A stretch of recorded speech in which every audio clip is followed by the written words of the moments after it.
Olá, nós estamos no estudo de número 31 do curso Creio e Pratico, onde nós estamos estudando o Breve Catecismo de Westminster. A pergunta 31 de hoje vai perguntar e vai fazer essa indagação tão importante: o que é vocação eficaz, ou chamada eficaz também? Os nossos teólogos de Westminster responderam da seguinte forma: vocação eficaz é a obra do Espírito Santo, pela qual, convencendo-nos de nosso pecado e de nossa miséria, iluminando o nosso entendimento pelo conhecimento de Cristo e renovando a nossa vontade, que nos persuade e habilita a abraçar Jesus Cristo, que nos é oferecido de graça no Evangelho. Quais as referências bíblicas que nós podemos entender como apoio a essas afirmações sobre o que é vocação ou chamada eficaz? O primeiro elemento da obra eficaz, vocação eficaz, primeiramente é a obra do Espírito Santo. Ninguém é convencido ou convertido sobre Jesus Cristo e a sua obra na cruz sem que o Espírito Santo toque o seu coração. Em 2 Tessalonicenses 2,13, Paulo diz: temos mais uma razão para incessantemente dar graças a Deus, é que ao receberem a palavra que de nós ouviram, que é de Deus, vocês acolheram não como palavra humana, e sim como em verdade é a palavra de Deus. Então os crentes de Tessalônica entenderam que a palavra que Paulo estava pregando era a palavra de Deus.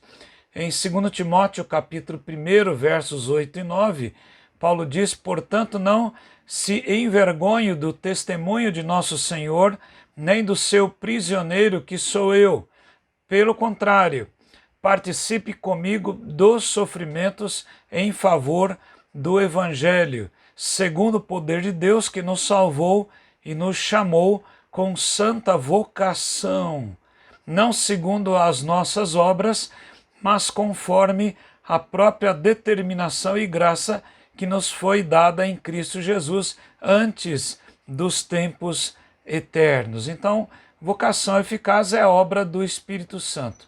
O segundo elemento é que esse Espírito Santo é que vai nos convencer do nosso pecado e da nossa própria miséria. Lá no sermão de Pentecostes em Atos 2, 37 e 38, veja o registro de Lucas. Quando ouviram isto, ficaram muito comovidos e perguntaram a Pedro e aos demais apóstolos: que faremos, irmãos, com 3.000 pessoas convertidas, não é?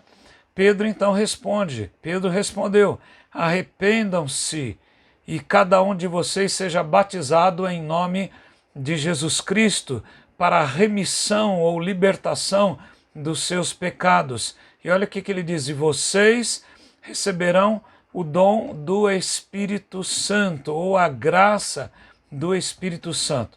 Então é o Espírito Santo que nos convence do nosso pecado e da nossa miséria. E o terceiro elemento é o Espírito Santo, é que nos ilumina a mente para o conhecimento de Cristo. Paulo, quando está falando a uma das autoridades, quando preso, né, pelos romanos, ainda ali em Israel, ele responde então a eles relatando a sua conversão.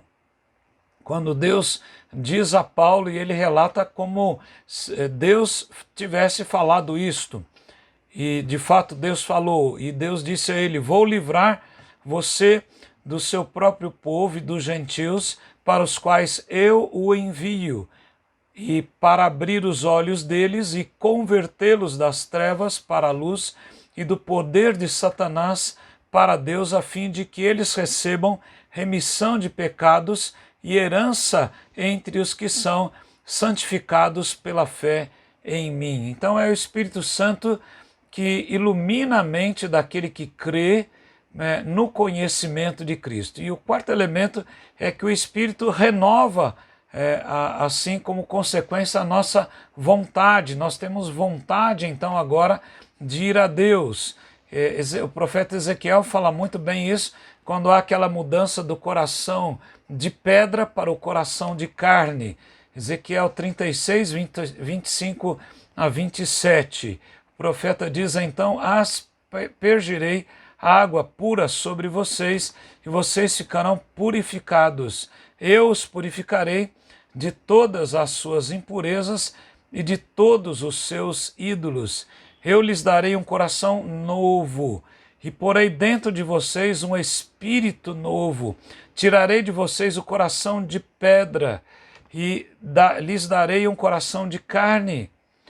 Porei dentro de vocês o meu espírito, e farei com que andem nos meus estatutos, e guardem e observem os meus juízos. Então, o Espírito é aquele que toca o coração daquele que crê, do eleito, e ele agora então é transformado, a sua vontade então agora se volta para o nosso Deus.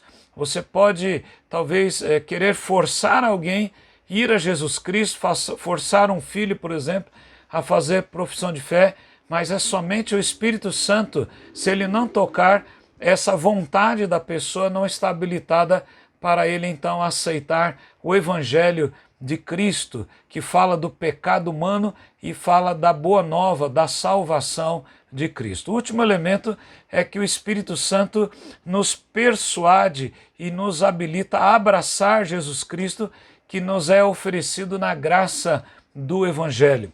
Em Filipenses 4,13, Paulo diz, porque Deus é quem efetua em vós, tanto querer como o realizar segundo a sua boa vontade. O evangelista João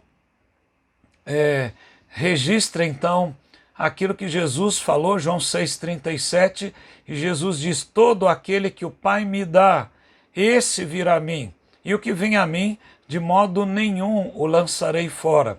Ainda em João 6, 44 e 45, o apóstolo diz então: ninguém pode vir a mim, é o próprio Jesus aqui falando, ninguém pode vir a mim se o Pai que o enviou não o trouxer, e eu o ressuscitarei no último dia. Está escrito nos profetas, e todos serão ensinados por Deus. Portanto, aquele ou todo aquele que ouviu e aprendeu do Pai, esse vem a mim. Então, aquele que o Espírito Santo habilita, ele vai então ao Pai. Então, Jesus diz que todo aquele que vai a ele, ele não vai lançar fora, e é o Pai realmente que vai habilitar. Por último, eu queria registrar a palavra do teólogo presbiteriano chamado Charles Hodge. Hodge dizia que a grande obrigação do cristão é trabalhar para convencer o mundo de que é um grande pecado não crer em Cristo. Por isso, é para todos os cristãos imperioso pregar o Evangelho, não é? Aquilo que se chama de vocação externa. A igreja sai e prega o Evangelho de maneira externa para que haja então um resultado de uma vocação interna, um chamado interno. Por isso, nós temos que pregar o Evangelho. Isso inclui a demonstração de que todos são pecadores e todas as pessoas só podem ser salvas da perdição eterna através de Cristo. Que o Espírito Santo o ajude a entender essa palavra de hoje e que o Senhor abençoe a você e a sua casa. Amém.